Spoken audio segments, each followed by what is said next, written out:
to start the episode with Miracle Foundation. For the past 20 years, Miracle Foundation has worked to empower the orphaned and vulnerable children. They have offices in Austin, New York, and India. In India, Miracle operates a large central office in Delhi and smaller targeted hubs across the country. They collaborate with like minded champions across the globe to maximize the impact, partnering with a growing number of governments, advocates, and organizations worldwide.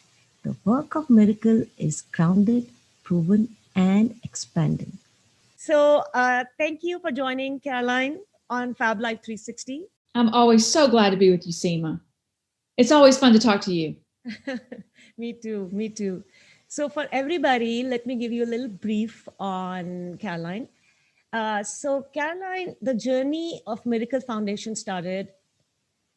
Well, it started in a bar. Technically, she'll give you that story. It technically started in a bar. Yeah. Technically, it did. It started in a bar. It started in a bar in Austin, Texas. Because what good story starts with a salad, right? Exactly. So it started in a bar, then it took a long pause, and it actually was formed on Mother's Day in a little village in India. So basically, after a chance encounter with an orphan toddler in rural India during the vacation that she took after that bar information, we'll get to that in just a bit. So Caroline got back to the US, left her lucrative career in media and advertising. Yeah, that's true. And began bringing life-changing care to the world's orphans, starting in India. So Caroline invested her life savings and founded Miracle Foundation on the idea that all orphans deserve a childhood, clean water, nutrition, food, high-quality healthcare, an excellent education, and loving home so that they can reach their full potential. It was just unacceptable to her to see children without any of this. She wanted all. And she has tackled all these countless barriers, fought corruption, recruited a world-class leadership team, built a cohesive international organization, and enlisted an army of business people, tech giants, doctors, child development experts, and donors to create a brilliant system that ensures the miracle of a happy childhood for orphan girls and boys.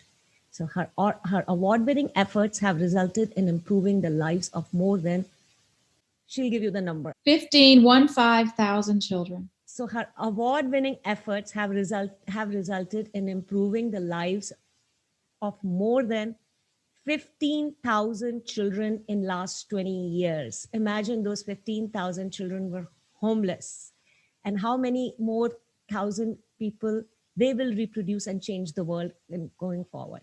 So and now it supports, Miracle Foundation supports how many orphanages? Over 300. So Miracle supports 300 orphanages in India. Welcome to our show, Fablife360. Thank you. It is a fab life, isn't it? Yeah, absolutely. Absolutely. So let's get to real quick. How did it all started? Give me the story. Everyone wants to know the story that started in bar and led to Miracle Foundation. How does it even happen? My friend and I, my best friend and I, were in a bar. We had a hard day at work. We were working for a television station. We were executives at this television station. And we said, we should just quit our jobs and take a trip around the world. She said that. And I thought that was a great idea. We were going to quit our jobs for a year and take this trip around the world. So we went back to her house and we spread a map on the floor. This is in 1999. So we spread a map on the living room floor and we started picking the countries we wanted to visit. And she wanted to visit India because she'd been sponsoring a little boy there and she wanted to go and meet him. And I just told her I thought that was the stupidest thing I ever heard, because of course it was a scam and they give everybody the same picture and there's no way this kid is real. But she loved him and she wanted to go meet him.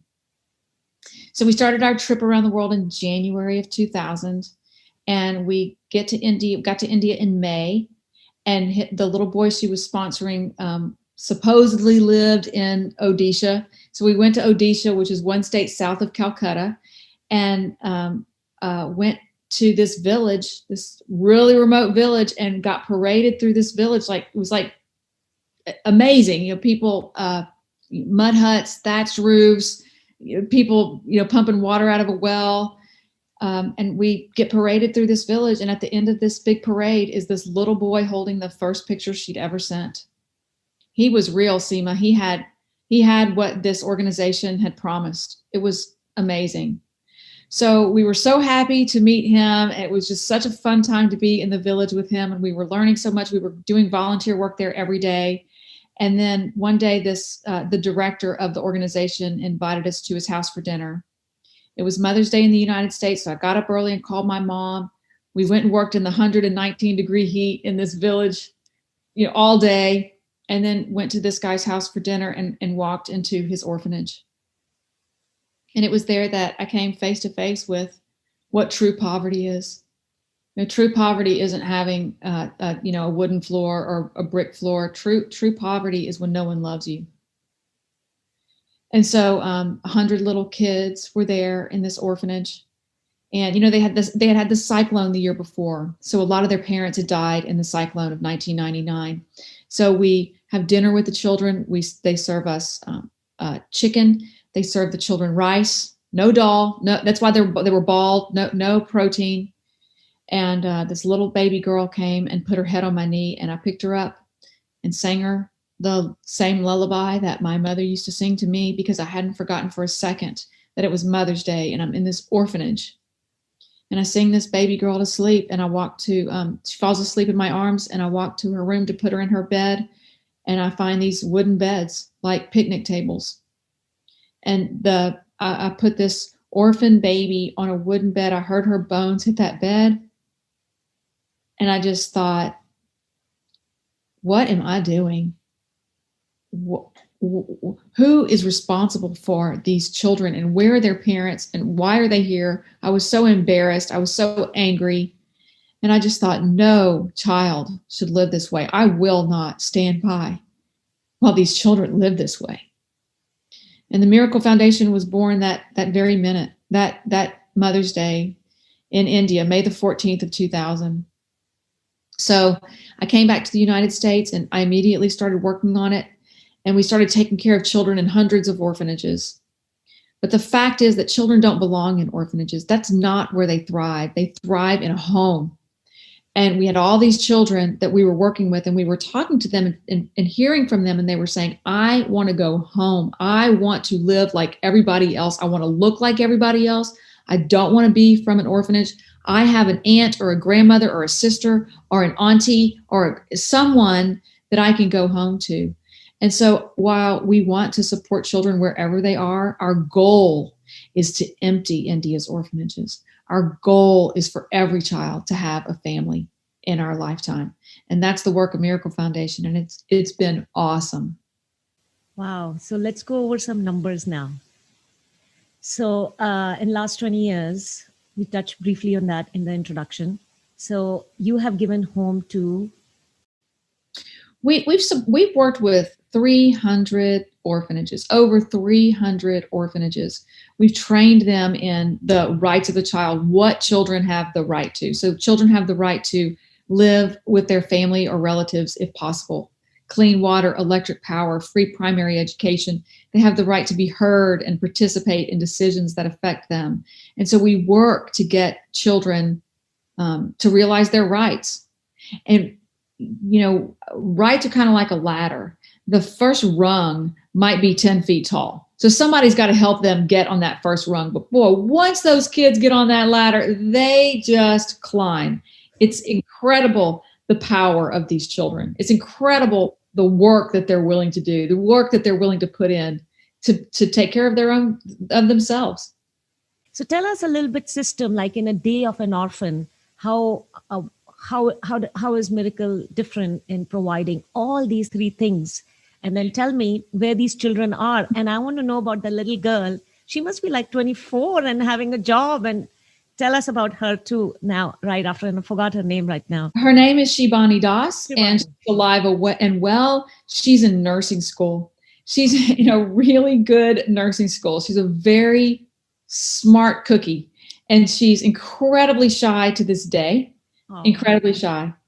Yeah. that's okay. She's healing the world. Yeah, she is. So I will tell you a little bit about our process. Yeah. What we do is we work with orphanages and we get them to look at who that we get them to talk to a child and find out where would you like to live? Who can you talk? Who can you go home to? Is there a place for you? And oftentimes the children will know, I have an auntie, I have a cousin, I have a big sister, I have a grandmother. We'll go work with that grandmother. We'll train the institutions to work with the grandmother and figure out what would this girl, if this girl lived with her grandmother, would she go to school? Where would she go to school? What is the means of money or finances for the grandmother? What does her house look like? And a lot of times, really, all we have to supply to these families is maybe it's just transportation to school. Maybe they need Wi-Fi, a very inexpensive thing compared to what we spend in America, a very inexpensive thing. Maybe they need a tablet so they can do remote education during COVID.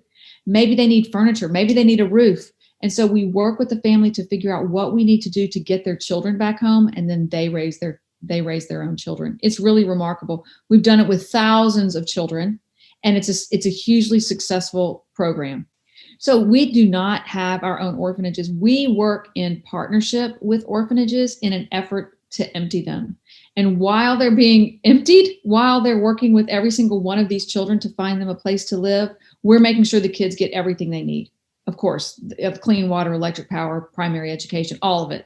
Actually, secondary education. We have hundreds of kids in college that we're supporting. So our work has morphed over the years from improving standards of care within orphanages to working with the government and UNICEF and orphanages to get children home, because an orphanage is no place for a child to live. Even a good orphanage is no place for a child to live. They don't thrive there.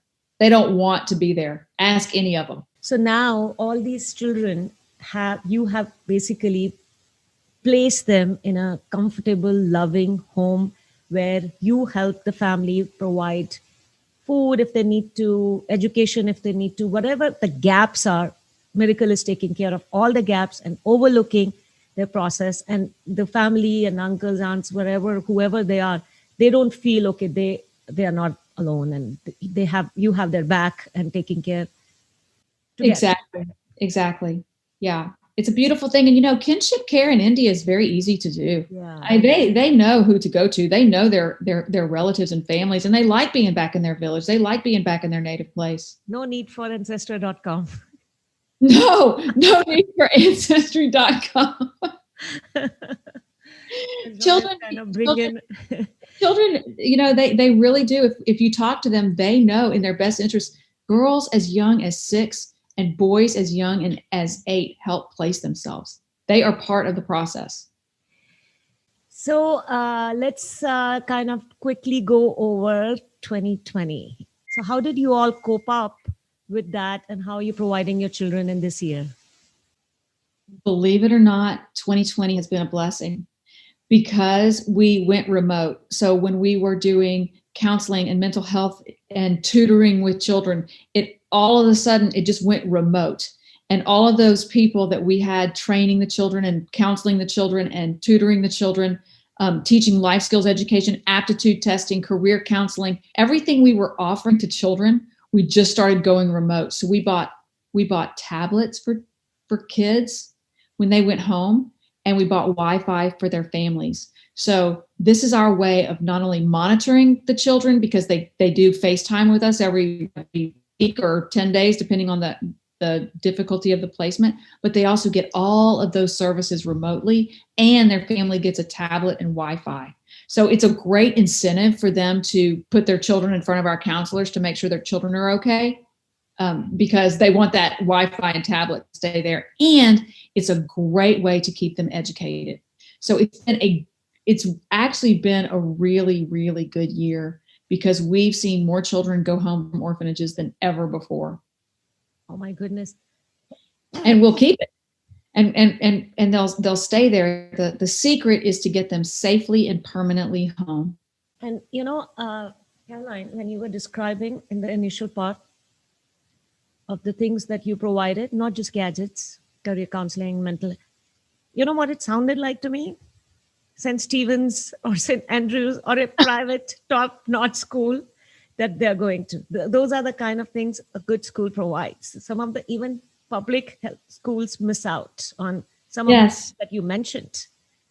Absolutely. And we've been able to help so many more children because we went remote. So many more children, thousands of children.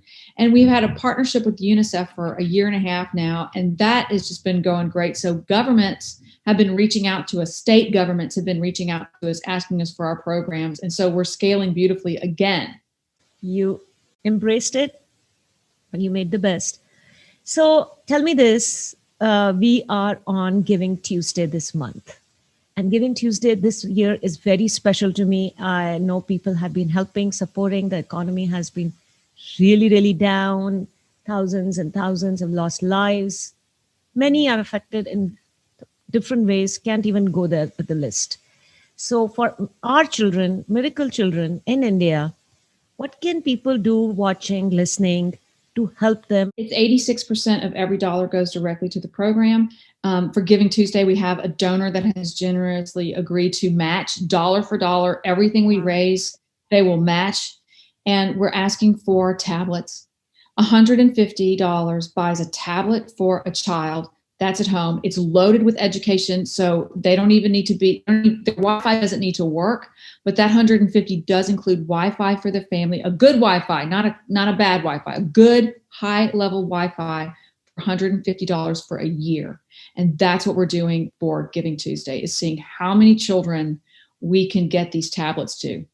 You know, back in the olden days when I was in television, we had something called the Nielsen ratings, and people would, the Nielsen organization would send them, they would mail them $1, and they would write down everything they're doing every 15 minutes for $1, what they were watching every 15 minutes. And that's how we got the ratings. And so we thought, what will people do for what will they do for a tablet and Wi-Fi? Surely they will give education to their children, get those children in front of our counselors and trauma and career counseling and aptitude testing. So the $150 you buy for a tablet provides all these services, just like St. Stephen's, all these services to children in these incredibly remote villages while they're living there with their relatives.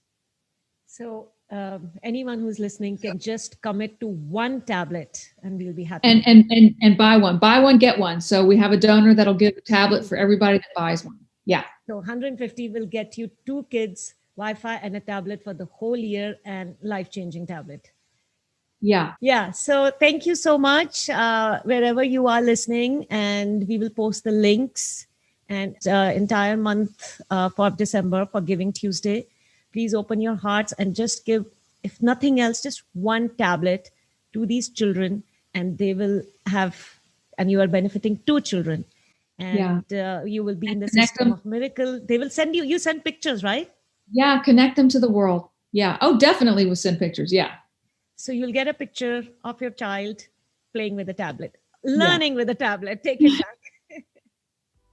Thank you so much. Thank you so much, Caroline. It was wonderful to have you, and all the best. And I'll see you next year. Thank you, Seema. Thanks for the Fab Life. Would love it if you click on the like and subscribe button below. I bring positive stories from celebrities and philanthropists from around the world, and stay updated with all things Fab on my Fablife360 Instagram page.